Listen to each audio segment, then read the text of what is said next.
সিদ্ধাৰ্থ শৰ্মা, অমিত প্ৰভা মহন্ত, শেখৰ আপোনাৰ গোস্বামী তেওঁলোকক গ্ৰেপ্তাৰ কৰিছে ঠিকে আছে, কিন্তু তেওঁলোকক এনকাউণ্টাৰ কেতিয়া কৰিব? অন্য অপৰাধীক যেতিয়া তেতিয়া অসম আৰক্ষীয়ে এনকাউণ্টাৰ কৰিব পাৰে, কিন্তু জুবিনৰ হত্যাকাৰীক এনকাউণ্টাৰ কৰিবলৈ অসম আৰক্ষী গুলী ওলাবনে নাই আমাৰ প্ৰশ্ন আছে। গতিকে আমাৰ স্পষ্ট কথা এনকাউণ্টাৰ লাগিব। জুবিনৰ কোনো হত্যাকাৰী হাৰি যাব নোৱাৰিব। আমি জাতীয় সংগ্ৰামীয়ে অসমে প্ৰথমৰ পৰা কৈ আছো, জুবিনৰ হত্যাকাণ্ডৰ লগত জড়িত হৈ থকা প্ৰতিজন অপৰাধীক গ্ৰেপ্তাৰ কৰি কঠোৰৰ পৰা কঠোৰ শাস্তি প্ৰদান কৰিব লাগিব। ছিংগাপুৰলৈ কোনে মাতি লৈ গৈছিলে? সেই সময়ত নৰ্থ ইষ্ট ফেষ্টিভেলৰ আয়োজক সমিতি শ্যামকানু মহন্তই নহয়, আৰু বাকীসকল আয়োজক সমিতিক ইয়াত তদন্ত আউটলৈ আনিব লাগিব। জুবিন গাৰ্গে সাঁতুৰিবলৈ যোৱাৰ অৱস্থাত সেই সময়ত আছাম এছ'চিয়েশ্যনৰ কোন কোন বিষয়া কৰ্মচাৰী জড়িত হৈ আছিলে সেই কথাটো ইয়াত আহিব লাগিব। আছাম এছ'চিয়েশ্যনৰ সকলোখিনি আপোনাৰ সদস্যক গ্ৰেপ্তাৰ কৰিব লাগিব। মুঠৰ ওপৰত কথা হৈছে কি, জুবিন গাৰ্গে ছিংগাপুৰত থকা অৱস্থাত জুবিন গাৰ্গৰ লগত যিখিনি ব্যক্তি জড়িত হৈ আছিলে প্ৰতিটো ব্যক্তিক গ্ৰেপ্তাৰ কৰি কঠোৰৰ পৰা কঠোৰ শাস্তি প্ৰদান কৰিবলৈ আমি জাতীয় সংগ্ৰামী অসমে দাবী উত্থাপন কৰিছো। ইয়াৰ লগতে আমি আৰু এটা কথা ক'ব বিচাৰিছো, আমি পুনৰবাৰ কৈছো যে আমাৰ স্পষ্ট কথা, জুবিন গাৰ্গৰ হত্যাকাৰীক এনকাউণ্টাৰ কৰিব লাগিব। জুবিন গাৰ্গৰ হত্যাকাণ্ডৰ লগত জড়িত হৈ থকা শ্যামকানু মহন্ত, সিদ্ধাৰ্থ গোস্বামীক এনকাউণ্টাৰ কৰিব লাগিব। শ্যামকানু মহন্ত, সিদ্ধাৰ্থ গোস্বামীৰ আপোনাৰ ঘৰ বাৰী মাটি সম্পত্তি সকলো বুলডোজাৰ লগাই ভাঙি দিব লাগিব, আমাৰ স্পষ্ট কথা। মুঠৰ ওপৰত কথা হৈছে কি, জুবিন গাৰ্গৰ হত্যাকাণ্ডৰ লগত জড়িত হৈ থকা এটাও অপৰাধী কোনো কাৰণতে হাৰি যাব নোৱাৰে। যদি অসম আৰক্ষীৰ হাতৰ পৰা এটা অপৰাধী হাৰি যাবলৈ হয়, স্পষ্ট কথা, অসমৰ ৰাইজে কিন্তু 100% সত্য অসম ৰাইজে ব্যৱস্থা ল'ব। অসমত আকৌ যদি অসম আৰক্ষীৰ হাতৰ পৰা কেনেবাকৈ যদি আইনৰ সুৰুঙাৰ মাজেদি আপোনাৰ পাৰ হৈ আহি কোনোবা অপৰাধী হাৰি যাবলৈ হয়, স্পষ্ট কথা, অসমৰ জনগণে জুবিন গাৰ্গৰ হত্যাকাৰীৰ ওপৰত কিন্তু বিহিত ব্যৱস্থা গ্ৰহণ কৰিব।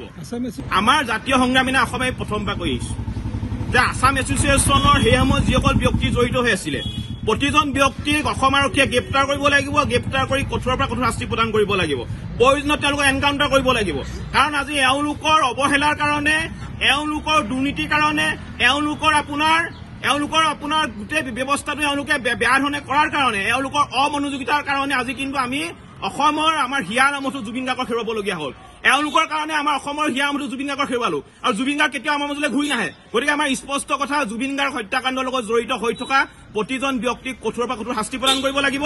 আমি দাবী উত্থাপন কৰিছো, যদি অসম আৰক্ষীয়ে কোনো ধৰণৰ ব্যৱস্থা গ্ৰহণ নকৰে, স্পষ্ট কথা, ৰাজপথত গণতান্ত্ৰিকভাৱে কিন্তু প্ৰতিবাদ কৰিবলৈ জাতীয় সংগ্ৰামী অসমৰ লগতে অসমৰ জনগণ কিন্তু ওলাই আহিব। অসমৰ সাংস্কৃতিক বেপাৰী তথা দালালি শ্যামকানু মহন্তক আমি প্ৰথমে অসমীয়া যুৱ মঞ্চই দাবী কৰিছিলোঁ যে গ্ৰেপ্তাৰ কৰিব লাগে। কিন্তু শ্যামকানু মহন্ত আৰু সিদ্ধাৰ্থ শৰ্মা, অমিত প্ৰভা মহন্তৰ লগতে শেখৰজ্যোতি গোস্বামীক যি গ্ৰেপ্তাৰ কৰিছে, এই গ্ৰেপ্তাৰ কিন্তু প্ৰকৃত গ্ৰেপ্তাৰ নহয়। অসম এছ'চিয়েশ্যনৰ সকলোকে গ্ৰেপ্তাৰ কৰিব লাগে। কাৰণ যিসকলে সেই সময়ত আছিলে, চাই আছিলে, সেই সময়ত যিসকল অসম এছ'চিয়েশ্যনৰ যিসকল ব্যক্তি আছিলে সকলোকে তদন্তলৈ আনিব লাগে। কিন্তু তদন্ত এইটো হ'ব নালাগে যে চিআইডিয়ে তেওঁলোকক মানে থাৰ্ড ডিগ্ৰীত কৈ তেওঁলোক তদন্ত কৰিব লাগে, থাৰ্ড ডিগ্ৰী কৰি। কাৰণ তেওঁলোকক লেহেমীয়া তদন্ত হ'লে নহ'ব। আৰু এই তদন্তত যিহেতু জুবিনদাৰ পৰিয়ালে ফাষ্ট ট্ৰেক আদালতৰ জৰিয়তে ন্যায় পোৱাটো বিচাৰিছে, আমি সেইকাৰণে অসমীয়া যুৱ মঞ্চক ক'ব বিচাৰিছোঁ যে ফাষ্ট ট্ৰেক আদালতৰ জৰিয়তে ন্যায় পাব লাগিব। আৰু এই কালপিতসকলক এনেকৈ তদন্ত কৰিলে নহ'ব, তেওঁলোকক থাৰ্ড ডিগ্ৰী দি পিনে তদন্ত কৰিব লাগিব। আৰু তদন্ত কোনো কাৰণতে বিসংগতি হ'ব নালাগিব। আমি দৃষ্টিগোচৰ ৰাখিছোঁ চৰকাৰক বা চিআইডিক যে তদন্ত কোনো কাৰণতে ভেকুবনা হ'ব নালাগিব। যদি তদন্ত ভেকুবনা হয়, কিন্তু অসমীয়া যুৱ মঞ্চই প্ৰতিবাদী কাৰ্যসূচী ল'বলৈ বাধ্য হ'ম। কাৰণ অসম এছ'চিয়েশ্যনৰ যিসকল বিষয়বিলাক টানি আনিব লাগিব, চিআইডিয়ে টানি আনিব লাগিব, তেতিয়াহে কিন্তু তদন্ত সঠিক হ'ব। আমি আজি অসমীয়া যুৱ মঞ্চই আমি দাবী জনাইছোঁ।